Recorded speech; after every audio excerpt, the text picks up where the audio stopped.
Hai semuanya, selamat datang di my YouTube channel. Perkenalkan, namaku Puan Abigail Heroyo, dari jurusan Kehutanan, kelas Sarjana Konservasi dan Restorasi Kehutanan, dengan nomor induk mahasiswa 22036, Institut Pertanian Stiper, Yogyakarta. Jadi kali ini, di video ini, aku bakal mempresentasikan tentang teknologi informasi kehutanan. Jadi nggak usah lama-lama lagi, langsung kita mulai aja. Oke, jadi aku akan menjelaskan tentang teknologi informasi kehutanan pada penggunaan drone dalam kehutanan. Pertama, ada pengertian drone. Drone atau pesawat tanpa awak adalah kendaraan udara menyerupai pesawat atau helikopter yang dikendalikan atau dioperasikan melalui remote control. Yang kedua, ada jenis-jenis drone. Yang pertama ada fixed wing drone. Drone jenis ini berbentuk seperti pesawat terbang pada umumnya. Proses yang cepat dan daya jangkau yang lebih luas daripada drone lainnya. Dan drone ini juga lebih irit baterai karena hanya memiliki satu baling-baling saja. Selanjutnya ada two-copter drone atau drone yang memiliki dua baling-baling. Ada tricopter yang memiliki 3 baling-baling, quadcopter yang memiliki 4 baling-baling, hexacopter yang memiliki 6 baling-baling, serta octocopter, drone yang memiliki jumlah 8 baling-baling. Tetapi biasanya di dalam kehutanan kita hanya memakai 2 jenis saja.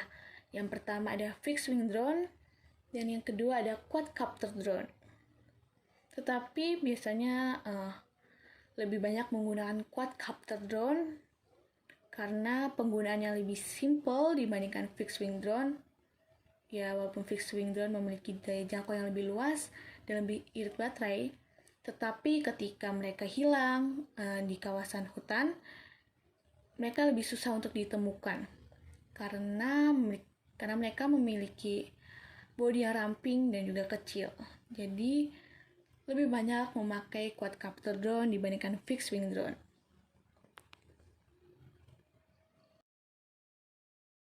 Berikutnya ada gambar-gambar dari jenis-jenis drone tadi. Yang pertama ada fixed wing drone. Yang kedua itu ada gambar yang kedua itu tricopter drone. Yang ketiga itu quadcopter drone. Yang keempat itu hexacopter drone, dan yang terakhir itu adalah octocopter drone. Jadi seperti itu bentukannya, memiliki 3-8 baling-baling.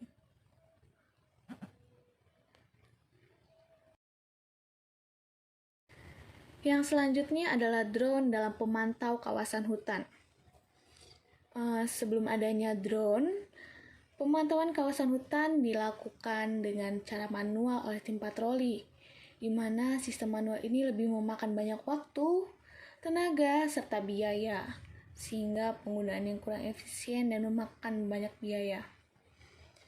Sedangkan sesudah menggunakan drone, pemantauan kawasan hutan lebih efisien dan cepat dalam menerima informasi. Karena drone juga dapat memotret objek secara detail, sehingga penggunaan drone sangat membantu untuk mengecek kondisi wilayah secara tepat waktu dan presisi. Untuk area jelajah sendiri, drone dapat diset untuk terbang mengikuti alur yang telah ditentukan dalam waktu sekitar 2 jam setelah penerbangan, dan seluruh data hasil terbang drone yang diunggah ke komputer dapat muncul dalam bentuk 3 dimensi. Drone juga diketahui dapat mengitari luas wilayah sekitar 2.000 sampai 4.000 hektar. Tetapi drone tidak dapat digunakan ketika terjadi hujan atau kondisi cuaca lainnya yang dapat menyebabkan drone itu rusak. Oke, yang terakhir adalah penggunaan drone dalam kehutanan. Penggunaan drone dalam kehutanan yang pertama adalah untuk memperbaiki perencanaan pengelolaan hutan. Dan yang kedua adalah untuk dokumentasikan tindakan. Maksudnya apa sih dokumentasi tindakan itu?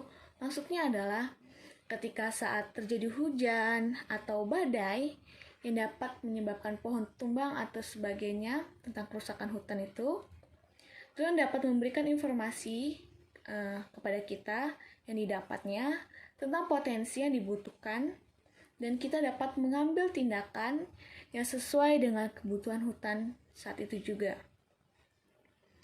Dan yang ketiga adalah mendeteksi dan mengelola hama serta penyakit. Hama dan penyakit dapat menjadi bahaya besar bagi kelangsungan hidup hutan. Bahwa dengan menggunakan teknologi drone, dimungkinkan untuk mendeteksi wabah pada tahap awal sehingga tindakan korektif dapat segera diambil. Selain itu juga, dengan pengetahuan ini, para tim dapat mengambil tindakan pencegahan untuk melindungi hutan dari hama dan penyakit. Yang keempat adalah mengelola dan mencegah kebakaran hutan. Area aplikasi drone penting lainnya di bidang kehutanan, di mana drone bahkan dapat menyelamatkan nyawa manusia adalah dalam menangani kebakaran hutan. Misalnya, drone dapat membantu petugas pemadam kebakaran melacak jalur api dan mengidentifikasi lokasi dan intensitas kobaran api, sehingga membantu para pembuat keputusan mengarahkan kegiatan pemadam kebakaran ke tempat atau ke titik awal terjadinya kebakaran itu. Setelah kebakaran, menggunakan pesawat tak berawak adalah cara yang sangat efisien untuk menemukan tempat yang mungkin menyebabkan terjadinya kebakaran lagi. Oke, aku juga bakal namain sedikit. Semoga dengan, mungkin sebagai harapan kali ya, semoga dengan teknologi drone ini, dengan informasi dan data yang cepat dan tepat didapatkan, dapat diharapkan membantu pengelolaan hutan menjadi lebih baik lagi ke depannya. Oke, sekian dari aku. Terima kasih sudah menonton, terima kasih sudah menyaksikan presentasiku, informasi yang aku berikan. Semoga ini bermanfaat buat kalian. Jangan lupa subscribe sama like. Tunggu ya guys. Dan tetap jaga kesehatan kalian. Jangan lupa terapkan 5M. Dan sampai jumpa di video selanjutnya. Bye.